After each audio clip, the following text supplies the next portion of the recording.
বিপিএলের দ্বাদশ আসরের শুরুতেই রাজশাহী ওয়ারিয়র্স দিল এক ইনসাফের বার্তা। গত কয়েকদিনে বহুল চর্চিত এই শব্দটাই বিপিএলের দলগুলোও করে উপেক্ষা। তবে উদ্বোধনী দিনে ব্যাটের ঝড়, রানের পাহাড় আর আত্মবিশ্বাসের খুশিতেই মালিক পক্ষের বোনাস ঘোষণা।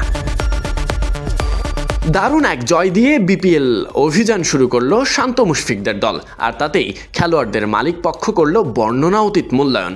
জয়ের আনন্দকে আরও রাঙিয়ে দিতে ম্যাচ শেষে খেলোয়াড়, কোচিং স্টাফ এবং অন্যান্য সদস্যদের জন্য আসে বিশেষ বোনাসের ঘোষণা। অধিনায়ক শান্ত পান 1 লাখ টাকা, মুশফিককে দেওয়া হয় 50,000 এবং দলের বাকি সদস্যরা পায় 10,000 করে টাকা। এবারের বিপিএলের শেষ মুহূর্তেও নানা রকম আলোচনা সমালোচনা, যেখানে মাঠের ক্রিকেট শুরু হতেই অন্যরকম দৃশ্যপট মেলে ধরে। সব আলোচনার আওয়াজে পরিবর্তন ঘটে। সিলেট আন্তর্জাতিক ক্রিকেট স্টেডিয়ামে টসে জিতে আগে ফিল্ডিংয়ের সিদ্ধান্ত নেয় রাজশাহী।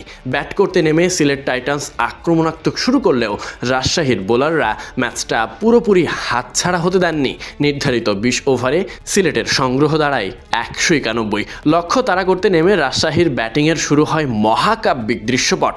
অধিনায়ক শান্ত খেলেন দৃষ্টিনন্দন এক সেঞ্চুরি। আত্মবিশ্বাস, টাইমিং আর স্ট্রোকের নিখুঁত প্রদর্শনীতে নেতৃত্ব দেন দলকে। তার সঙ্গে দারুণ সঙ্গ দেন অভিজ্ঞ মুশফিকুর রহিম। ব্যাট হাতে তুলে নেন ঝরঝরে এক অর্ধশতক।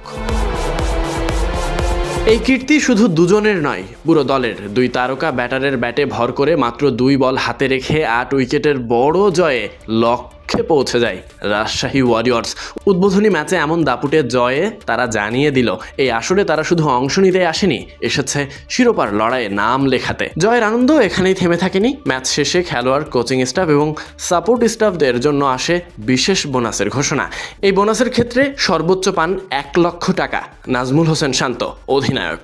মুশফিককে বোনাস দেওয়া হয় তার রানের মতোই 50,000 টাকা। দলের বাকি সবাই পান 10,000 করে। হান্নান সরকারের মতো ব্যক্তিত্ব এই দলে, সুতরাং গোছানো মেজাজ ঘিরে আছে পুরো দলটাকে, যার প্রমাণ মিলেছে বিপিএলের উদ্বোধনী লগ্নে। ব্যাটিং ঝড়, বড় জয় আর উৎসবের বোনাস। দ্বাদশ বিপিএলের শুরুতেই রাজশাহী ওয়ারিয়র্স বুঝিয়ে দিল, বিপিএলে শিরোপা লড়াইয়ের সুযোগ পেয়ে গল্পটা তারা নিজেদের মতো করেই লিখতে চায়। Sadiq Ahmed, Sunny, BD cric time.